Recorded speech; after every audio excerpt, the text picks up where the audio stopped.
Thank you for being here. I have some good news for you.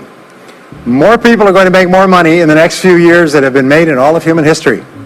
Now, when I started off in this many years ago, I came from very poor beginnings. I did not graduate from high school. I finished in the half of the class that makes the top half possible. I was told, by the way, if you don't get a good education, you won't do well in life. Don't get good grades, you won't get a good job. Don't go to college, you won't do well, and so on. And I believed that for a long time until I found there's hundreds of thousands, millions of people who dropped out of high school who went on to become millionaires and billionaires as well. The reason I say that to you, by the way, is don't let it hold you back. Don't let any experience that you've ever had in your life act as a brake on your potential, because there's hundreds of thousands of people who've had it worse than you could ever dream of, who've gone on to accomplish wonderful things. So I worked at laboring jobs for several years. I worked in construction. I worked on farms and ranches. I worked in factories putting nuts on bolts hour after hour. And one day, in a state of frustration, I began asking this question: why is it that some people are more successful than others? Now, in the Bible, there's the line that says, "Seek and ye shall find, for all who seek findeth. Ask and the door will be open." So I began asking other successful people, what are you doing differently from me? And they told me, and I did it, and I got better results. I got into sales when I could no longer get a laboring job, like many of you. One of the guys in my company was making 10 times as much as anybody else, and he was selling the same product out of the same office at the same price to the same people under the same conditions, and he was making 10 times as much as anybody else. So I went and asked him, what are you doing differently from me? And he told me, and I did it. Now, what I discovered, which changed my life and which brought us here today, is I discovered the law of cause and effect. The law of cause and effect, sowing and reaping, action and reaction, is the great universal or iron law of the universe. What it says is that everything happens for a reason, is that there are no causeless effects, is that even if we don't know what is causing the effect, we trace it back. It's the basis of the scientific process, of all medical research, of all marketing, of all business, is if you can define an effect that you want, you can trace it back and find somebody who at one time did not have that effect, and then find out what they did, and then do the same things, and you eventually get the same results.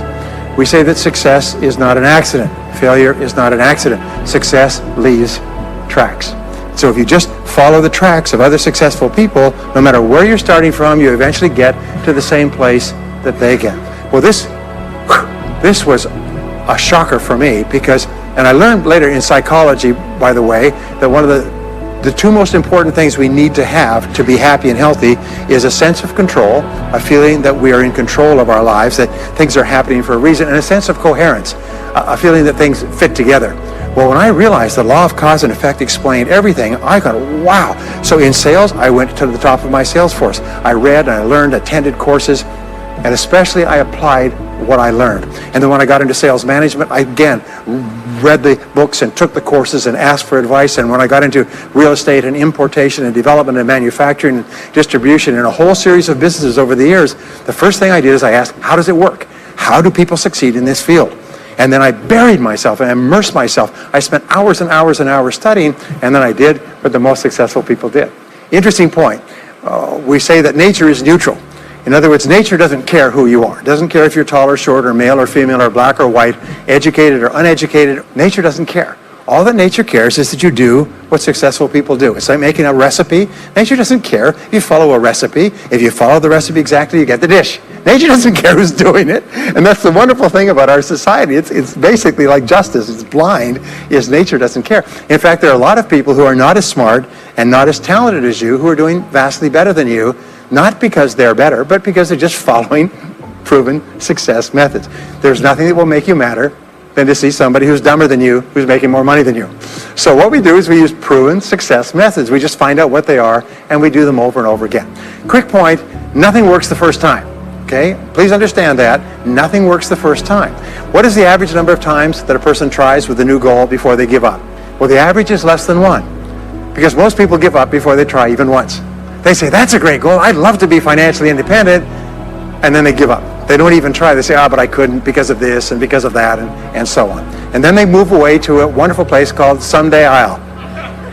You ever heard of Someday I'll? Someday I'll start saving money. Someday I'll get out of debt. Someday I'll lose weight. Someday I'll start a business. Someday I'll get serious about my finances. And most people live on Someday I'll. Your job and my job is to vote yourself off the island, right? And we start taking control of our lives. Well, about Some years ago, I was called by a major businessman, and he asked me if I would do a talk for his 800 entrepreneurs that own separate franchises within his organization on how to become a self-made millionaire. And I said, sure. When you're a young speaker, you agree to speak on any subject. Sure, I'll speak on that subject. Now, I was just like most people. When I was young, I wanted to be a millionaire by the time I was 30. And when I hit 30, I put it off to 35. And as I got to 35, you put it off to 40, and then you kind of just don't look at it anymore. You forget about it and feel the deck is stacked against you. Well, I was about 38, 39 when he called me up and asked me. I said, sure, no problem. And I said, now, what do I know about self-made millionaires? And this is a shocker. I didn't know anything. Oh, I knew that they had more than $1 million, but that's a real basic piece of knowledge, you know. So I started thinking, what do I know about them? So I began to study them. And that's when I found out that they've been studied so thoroughly, is we know everything there is to know about them. They are a source of incredible fascination. And there's 50 years of research. So I began to read the studies and find out where they came from and what they did and how they thought and where they started and the decisions they made and the kind of people they were. One of the things that I learned, by the way, is that becoming a self-made millionaire is not the important thing. What is really important is the person you have to become a self-made millionaire. You have to become a totally different human being. One of my friends says that in order to achieve something you've never achieved before, you have to become someone you've never been before. And it's a really important insight, is the qualities that you need to develop, qualities on the inside to become a self-made millionaire, are incredible qualities that make you a vastly better person. Not only better in terms of character, determination, discipline, decision-making, strength, and so on, but they make you a far better person. They round out your character in a far better way. So the real payoff of becoming wealthy is not because you can eat more, because how many more meals can you eat? How many more clothes can you wear? But it's the kind of person that you become, and then the kind of people that you associate, the kind of life that you have. If you have these qualities, your success is virtually guaranteed. And if you don't have these qualities, the qualities are learnable. Point number one is that all business or sales skills are learnable. All financial skills are learnable. If you can drive a car, you can learn any skill. If you can drive a car, you can learn the skill. Now, number two is you're probably only one skill away from doubling your income right now. You're probably only one skill away from setting yourself on the road to becoming a self-made millionaire. That turns out to be the case for almost everyone. And if you don't know what that skill is, maybe over the course of the time we spend together, it'll jump out at you. But whatever it is, you've got to find it out and go to work on it, because it is learnable. It's a learnable skill. People say, well, I've never been very good with money. Well, get over it. The fact of the matter is, you can learn what you need to learn to achieve anything that you want to achieve. So, the success secrets of self-made millionaires. Give yourself a score of 1 to 10, and if you are weak on one of these, it can be enough to hold you back. If you're strong on all of these, then there's no limit to what you can accomplish. The first is to dream big dreams. Dream big dreams. Practice what is called back from the future thinking and project forward. Develop a vision of yourself as happy, healthy, wealthy, thin. Practice what top people practice, which is what is called idealization. You project forward several years and you imagine that your life is perfect in every way. Imagine that you have no limitations. Imagine that you have all the time and all the money and all the friends and all the contacts and all the education and all the experience, and that you could be or have or do anything you want in life. If you could, what would it be? If your life were perfect in 5 years, what would it look like? How much would you be earning? How much would you be worth? What kind of a family life would you have? What kind of health would you have? What kind of car would you be driving? What would your life be like if you could wave a magic wand and make it perfect in every way? Now, what we have found is this is the starting point of great riches, and it's the starting point of great success in life, is for you to have a dream or a vision of a wonderful future. Number two is to do what you love to do. Whenever you find people who are really successful in life, they're people who do what they love to do. They love their work.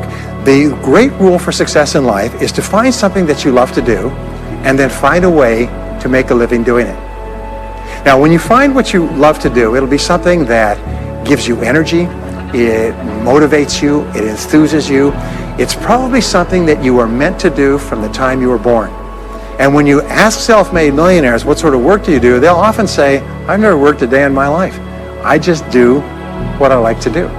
I had a graduate in my course once who came up to me and said, that's interesting. He said, when I was a little boy, I loved to study airplanes. He said, I got airplane books, and I had airplane models, and I had toy planes, and then I got into competitions with remote-controlled planes. He said, when I grew up and went to school, I studied aeronautical engineering. He said, today, I'm 35. He said, I own 3 companies. One builds small aircraft. Another one repairs and services small aircraft. Another one is in leasing and chartering small aircraft. He said, I've never worked a day in my life. He said, I've just played with planes since the time I was a kid. So one of the things that you can do is go back to the time when you were young, as a child between the ages of 7 and 14, before you discovered boys or girls, and what is it that you really love to do? And you'll often find that within that is something you're supposed to do as an adult. Number 3 is commit to excellence. Now this is really, really important, and I had a hard time with this as a young man because I was never good at anything. I was never picked for any team, and if I was picked, I was the first person cut. I got lousy grades in every class. I got fired from multiple jobs. I even got fired from a job pumping gas. I got fired, I went from job to job, and then I discovered that all people who are successful are excellent at what they do. You know the old question they asked Willie Sutton, the bank robber, why do you rob banks? He said, well, that's where the money is. Well, being in the top 10% is where the money is. So what you have to do is you have to pay any price and make any sacrifice to get into the top 10% in your field. Now here's the good news. If you're doing what you love to do, you will want to be in the top 10% in your field. If you don't want to be excellent at what you're doing, it means you're in the wrong field. It just means that you're marking time, you're treading water. And there's a lot of people who are in their field and they do their job and they go home at night and don't think about their work and so on. And this kind of an attitude means that you have no future. You have a very shaky present. That crackling sound you hear is the ice breaking under your feet, okay? And you have no future, because if you're not doing what you love to do and throwing your whole heart into it, you're just marking time. But everybody is designed so that there is something that you love to do that you can do well. And the fact that you love it means that you probably have the ability to excel at it. So make this decision to get into the top 10%. And let me tell you what changed my life. Here I was struggling in my late 20s, and I learned this. It was a breakthrough thought. Is that everybody's in the top 10% started in the bottom 10%. Everybody who's doing well was once doing poorly. Everybody who is at the top of your field today was once not even in your field at all and didn't even know it existed. What that means is that if you're willing to pay the price and work hard and make the sacrifices, you can get into the top 10%. Now, how long does it take? It doesn't take a week or a month. Most people are really impatient. To achieve mastery in your field takes 5 to 7 years. Now, here's an important point. Are you ready? The time is going to pass anyway. The time is going to pass. 5 to 7 years from now, 5 to 7 years will have passed. The only question is, are you going to be at the top of your field, or are you still going to be down there with the mediocre 80%? And the wonderful thing is this is nobody's better than you, and nobody's smarter than you. If anybody else is at the top of their field, it means that you can be at the top of your field. Just go to them and find out how they got there, because they started at the bottom. Now, it may take longer for some people and less for others, but everybody who puts one foot in front of the other and keeps moving eventually gets there. And that's where all the rewards are. And not only that, that's where all the joy in life is. When you're really good at what you do, you feel wonderful about yourself. You're respected and esteemed by everybody around you. You can write your own ticket. You can open any door when you're good at what you do. Because you get up in the morning and you know you're good. And that is more important than the rewards that go with it. The next key is to develop your unique talents and abilities. Every single person is designed from infancy with special talents and abilities that, if you develop them to their height, can enable you to accomplish anything you want in life. Everyone is genetically structured to be able to do something superbly, to do something they enjoy, to do it well, and to get great satisfaction from it. Peter Drucker often asks the question, what are you good at? What are you good at today? What should you be good at? What could you be good at? What will you be good at? And so one of the questions that we ask is, looking back in your life, what has been most responsible for your success up to now? What has been most responsible in the past? What is it that you have done that has gotten you the best results? Because as we said before, success leaves tracks. And if you look back into your past, you'll often find indicators that guide you to your future. Do you remember that fellow that won $300 million in the lottery? He was a high school physics teacher. And they asked him what he's going to do with it. He said he's going to take a week off and then get back to work because he doesn't want to give up his job teaching high school physics because he loves his work so much. That is a person who's in the right place for him. And now he can just drive to it in a nicer car. Anyway, now the next key to becoming a self-made millionaire is to see yourself as self-employed. What we found is the top 3% of adults in our society see themselves as self-employed. They see themselves as in charge of their own lives. When I started off my career as a young man, I was 21 years old, working as a construction laborer, living in a one-bedroom apartment, broke, taking buses 2 hours every morning to get to work and buses 2 hours to get back. I still remember that, and I still remember a light going off one evening. I was sitting there in my little apartment, in my little kitchen alcove, and I suddenly realized that I was responsible, that I was in charge of my own life, that no one was coming to the rescue. And it was one of the great turning points in my life. So what you find is that all exceptional people are highly responsible people. They look upon themselves as self-employed. Sometimes I'll ask an audience, I'll say, how many people here are self-employed? And some people will raise their hand and some won't. I'll say, now what's the true answer to this question? And the true answer is that everyone is self-employed. The biggest mistake you could ever make is to ever think you work for anyone else but yourself. Even if someone else signs your paycheck for you all your life, the most valuable people in any organization are the people who treat the company as though it belongs to them. They see everything that happens as affecting them personally. They're not the 9-to-5ers, the no-hopers that say, yeah, well, I go to work. When I'm not at work, I don't think about my work. These people, somebody has told them that's a clever way to think. It's the way losers think. Winners think about their company, and when they're not there, they think about how they can do it better. When something happens in their company, they take it personally because they see themselves as highly responsible. As a result, they're paid more, they're given more educational opportunities, they're promoted faster, and these are the people that eventually, like cream, rise to the top of every organization and every industry, the top 3%. The next key to becoming a self-made millionaire is to develop a clear sense of direction. Developing a clear sense of direction means that you need to become intensely goal-oriented. We find that all successful people are goal-oriented. There's an old saying, you can't hit a target that you can't see. You've got to know what you want in every area of your life. Some years ago, I worked with the Hunt Oil Company in Texas. The Hunt Oil Company was founded by H.L. Hunt, who became the wealthiest, self-made, multi-jillionaire billionaire in the world. At his peak, he owned 200 companies and had a royalty income of $3 million a day. Most phenomenal man, by the way. And he was interviewed by a friend of mine on television before he died in the early 70s. And he was asked, what are the secrets to success? He said, the keys to success have only been 2 through all my life, and I will tell you what they are. He said, number 1, he said, decide exactly what it is you want and write it down and make a plan to achieve it. And number 2 is determine the price you're going to have to pay to get it, and then resolve to pay that price. Now, where the law of sowing and reaping cause and effect, I learned an additional point to that. I learned that your current life today is the result of the price you've sown up to now. Is whatever you've put in, you get out. So whatever you're getting out today is a result of what you've put in. If you don't like what you're getting out, what you have to do is you have to put in something different. What I found is that life is always just in the long run. So therefore, life says there's a price you have to pay, and there's 2 qualities. First of all, you have to pay the price in full for your success of study, preparation, hard work, and so on. And second of all, you have to pay the price in advance. You don't get it afterwards. The way the world works is first you put in what you need to put in, and then you get out the rewards. So you have to ask yourself, what is the price that you have to pay to achieve the success that you desire? And you have to write it down and make a plan and work on it every day. Now let me give you a quick exercise, which is my only take-home or homework exercise for our time together. I want you to take a piece of paper like this and write down 10 goals that you'd like to accomplish in the next 12 months. Write the word goals and today's date at the top of the page. Write down 10 goals you'd like to accomplish, and then ask yourself this great question. If you could only accomplish one goal on this list, but you could accomplish it within 24 hours, which one goal would have the greatest positive impact on your life? Now this is a great question because it'll usually jump out at you. You say, that's the one. If I had this, that would have more of an impact on my life than anything else. Sometimes it's a financial goal, sometimes it's a health goal, sometimes it's a relationship goal.